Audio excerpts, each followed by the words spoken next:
Do you want to sound just like a native speaker? Do you want to speak English like a native speaker? Why? And that, my friends, is the question that I've been asking myself all day long. If you don't know me, my name is Sarah, and I created a business called Natural English with Sarah 2 months ago on YouTube and Facebook, where I create content for students, and my main aim is to help students speak English confidently. Now, before that, I have been teaching for a very long time, for over 18 years in 4 different countries. I know I don't look that old, but indeed I am. And I've been teaching for all those years, and only today, for the first time, did it strike me that I've been using this weird phrase for the last few months since I started on social media, and I'd never used these kind of phrases before, such as, if you do this, then you will sound like a native speaker, or don't say these things, say this instead, and you will sound like a native speaker. I'm not sure where it actually all originated from. Sorry, my arm's aching. I'm not sure where it all came from, and I don't know if I just picked up that phrase from other YouTubers. I watch a lot of other YouTubers, especially English teachers, and follow quite a few people on Facebook as well. But I'm not sure where that phrase came from. Must have been some kind of marketing idea that popped into my head, and I thought, yeah, that sounds really good, because I've never ever used these kind of phrases with any of my students in 4 different countries around the world before. And I'm the type of person that I really enjoy asking the question, why do we do the things we do? Because I think it's really important to pause and stop, rather than just go through the motions or do the same things day in, day out. I think it's very important to take stock and be self-aware and ask the question, why do we do the things we do? And today I was listening to an amazing TED Talk where, well, I won't go into it because I'll put the link below. You have to watch it. It's really, really inspirational. And for me, it was a light bulb moment where I was like, oh dear, I've been using this phrase, speak like a native speaker, in such an entitled and kind of elitist way that it's really bothered me, actually, when I think back how many times I've used it and just the reasoning behind it, really.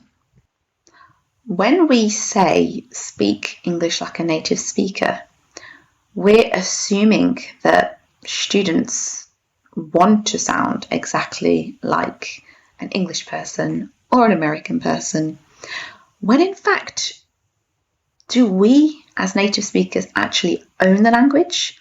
Or is it our non-native students that own the language?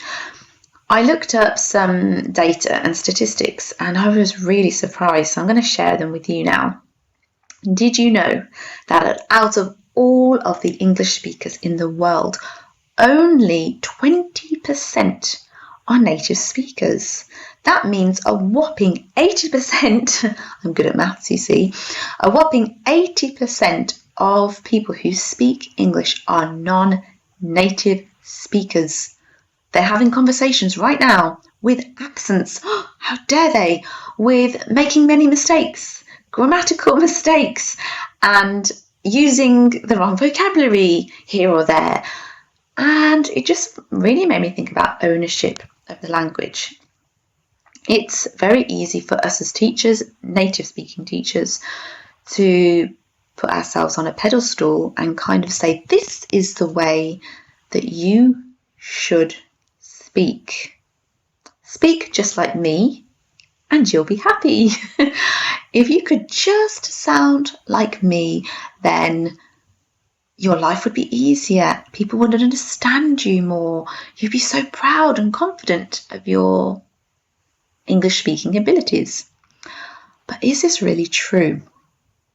And I'm starting to wonder now and think that it isn't true. I think that non-native speakers own this language of English. And I've thought that for a very long time without even knowing the statistics. It's just that since I started with the social media content creation, which I really love doing, since I started with that, I kind of did put myself on a bit of a pedestal and think that people want to sound just like me. And I lost sight of my original motivation for teaching and the reason why I fell in love with teaching English. And that's because it's not a subject. It can be a subject if you need to pass an exam or a test and you have to be really serious about making mistakes and errors. I understand all of that, but also, to be honest, I'm quite anti-tests as well. I'm discovering a lot about myself today. But English is a beautiful thing. The English language is a beautiful thing. Languages are beautiful because they are all about communication. And I've said this on my channel quite a few times in the past, but now I'm really starting to realize what that means. English is a tool for communication. And the more that we see it that way, the more that we will embrace all of that diversity and difference.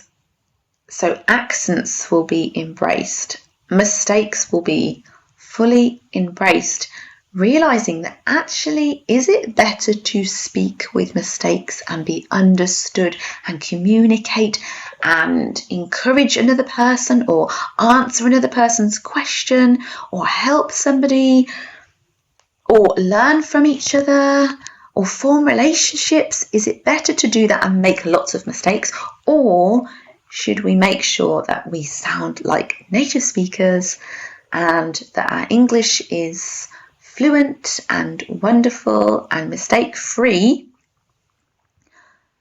before we can go on to do all of those things?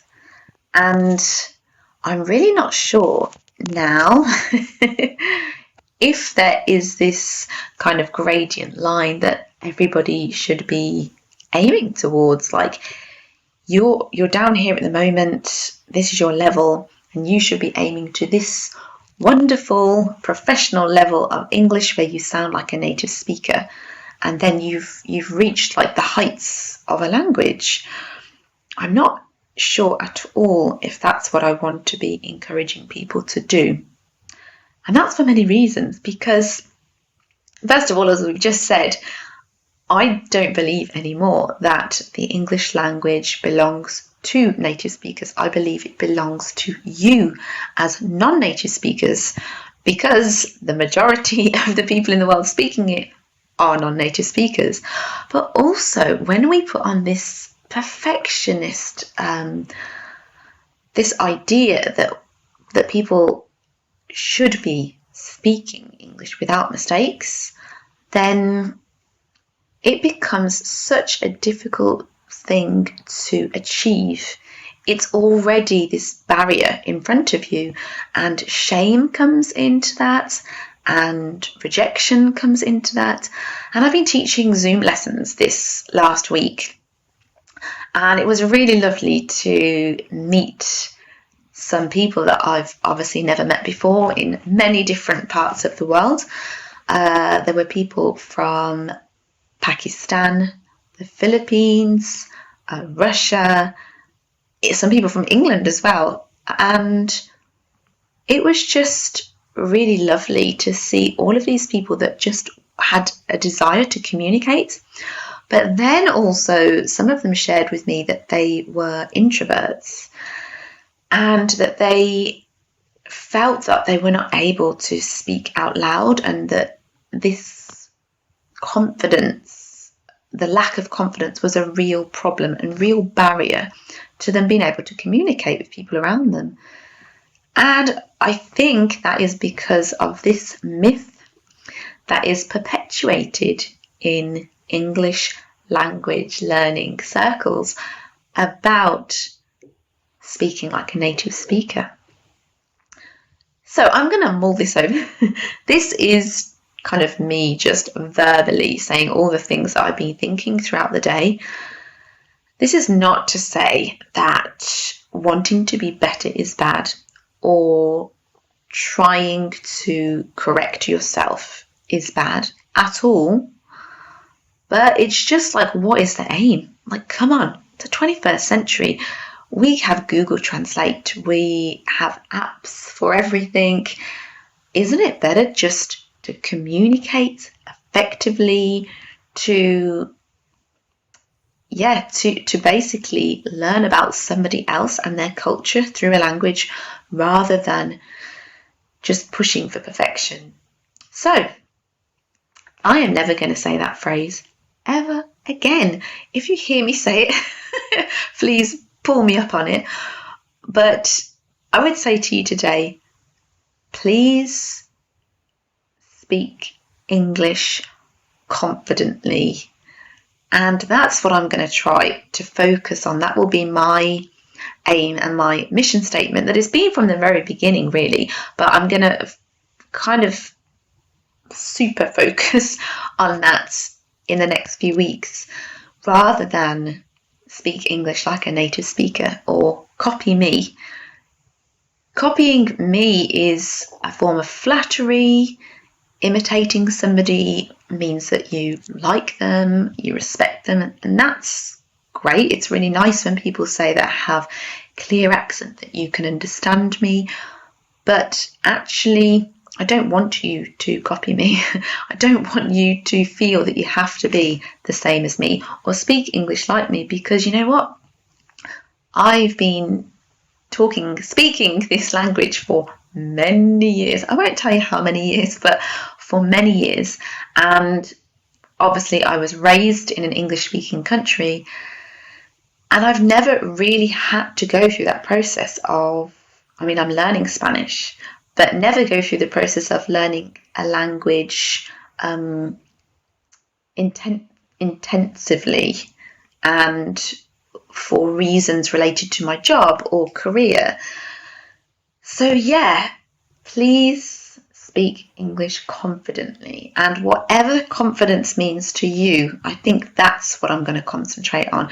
That's what I want you to focus on as well when you are speaking. If it's about learning English related to subjects that you're really interested in, and that's what gives you more confidence.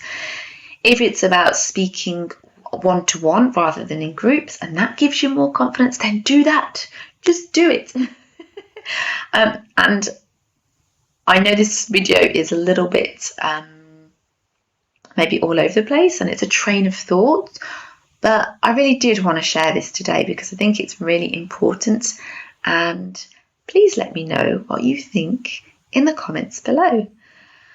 Have a lovely day or evening. It's very late here in the UK, and it's about time that I went to bed. So God bless and good night. Bye.